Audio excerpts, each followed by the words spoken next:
Tegan Cronin. Have you ever wondered what it would be like to go back in time to ancient China? That's what this segment is about. Today, me and other specialists are going to be taking you back in time. We'll prove to you how ancient China valued the unity between themselves and their gods.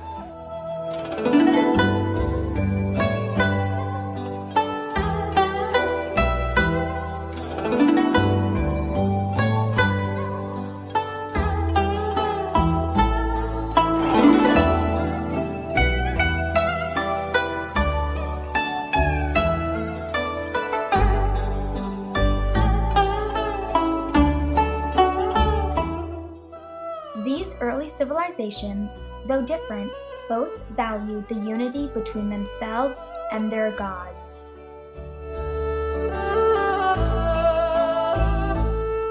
Hi, I'm Dr. Robert Bauer, and I'm here to tell you about ceremonial bronze vessels. The main way they made these vessels was through a process called the piece mold method. In this, the maker would make a clay model of the vessel, then a mold of the clay model. After, the mold would be hardened and liquid bronze would be poured in and fill around a flat model in the center. The main types of bronze vessels were dings and zun. Dings are cauldrons with 3 legs used for cooking and holding food. Zun are cylindrical cups used to hold wine. These vessels would be used in ceremonies in temples and ceremonies over halls and tombs. These ceremonies were usually held to honor their gods. In them was held food and wine for the gods. In the city of Anyang in ancient China, they valued the relationship they had between their gods. They would perform sacrifices in their cities. They would do different methods of sacrifice, including beheading, cutting the bodies in half, dismembering the bodies, beating to death, burning the bodies, removing all the blood from the body, and it was all done for their gods, and no one minded doing this because they loved their gods so much. There were also sculptures of their god throughout the city. His name was Shang-Ti, the Lord on high.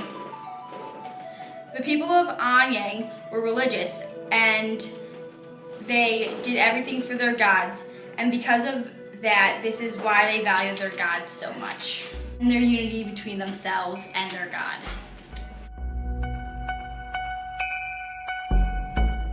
Hi, my name is Tegan Cronin and I'm a specialist on oracle bones. Oracle bones were a form of divination in ancient China. Oracle bones were either an ox scalpel or turtle plastrons. Diviners would carve questions into the bones, such as, if we sacrifice 5 men, will it rain? This writing would be written in oracle bone script. These bones were used to predict the future. First, bones were dried and had holes drilled into the bones or shell. Intense heat was supplied to these holes with a metal rod until the bone cracked. These crack patterns were then interpreted by a diviner. Over 100,000 oracle bones were found, with many about daily life. Oracle bones were used to communicate to the gods, in hopes their relationship would soon become more prominent. The ancient Chinese wanted to unify themselves with the gods, and they believed that oracle bones helped.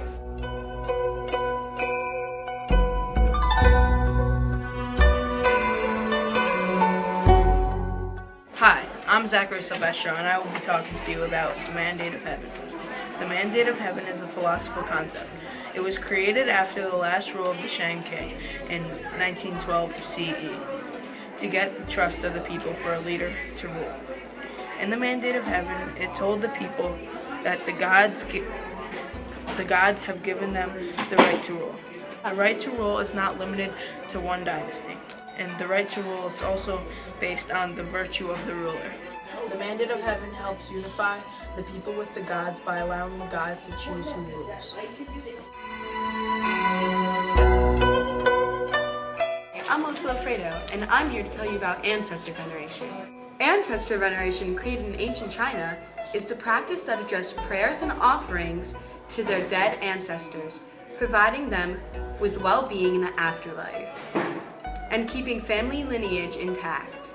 Ancestor veneration is carried out in several ways, including sacrifice, in extreme cases, human sacrifice, spirit money, which is not actual money, but symbolic of it and burned, prayers, feng shui, which is the placement of the grave, and several more.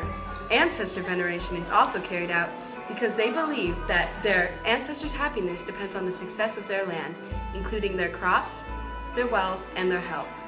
They also are the connection to the heavens above, which is why ancestor veneration is an important part of the ancient Chinese life. Ancestor veneration is carried out to please their ancestors because their ancestors are their unity and connection to their gods. The happier their ancestors, the happier their God. Thanks for watching the History Channel. Come back next week when we study ancient Egypt.